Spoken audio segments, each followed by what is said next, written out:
ВМРО ДПМН и Коалицијата за подобра Македонија оди со конкретна програма, реална програма која произлегува од реалните потреби на нашите граѓани. Фокусот и во ова ќе биде посветен на неколку најзначајни делови од нашето действување. Пензионерите ќе останат во фокусот, зголемувањето на пензиите за вкупно 10,25% ќе се случи во овој следен мандат. Вториот домен ќе биде секако подобрување на условите во здравството. Предвидена е реконструкција на општата градска болница 8 септември, како и на клиниката за хируршки болести во вредност од 6 милиони евра за следниот период. Кои се вашите очекувања од следниот период? Знаеме дека ВМРО ДПМН започнува вечерва со митингот во Охрид.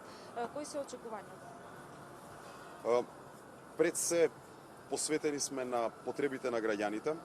Ние сме партија и коалиција која е препознатлива по тоа што одиме со конкретна програма, овој пат најразработена, најдетална, реална, која произлегува од граѓаните и е направена за граѓаните. Очекуваме дека и во овој случај тие знаат да препознаат што е квалитет, на што можат да се потпрат и кој е подготвен да дава ветувања кои се реални и кој е потоа способен да ги реализира тие ветувања.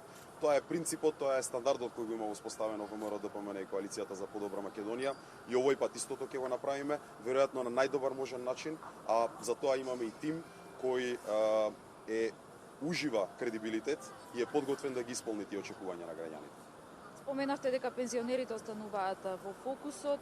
Вчера ја презентиравте и програмата. Можете ли да ни извадите некои други делови во кои ќе се фокусирате? Имаме голем диапазон на дејности. Би рекол дека за првата изборна единица доста ќе биде значајен и напорот кој планираме да го направиме во делот на инфраструктурата. Најмалку 3 подземни патни делници кои ќе го релаксираат сообраќајот во градот, кој е веќе во поголем дел прилично оптеретен. Се надеваме дека во тој дел на инфраструктурата многу ќе биде значајна и патната инфраструктура низ цела Република Македонија.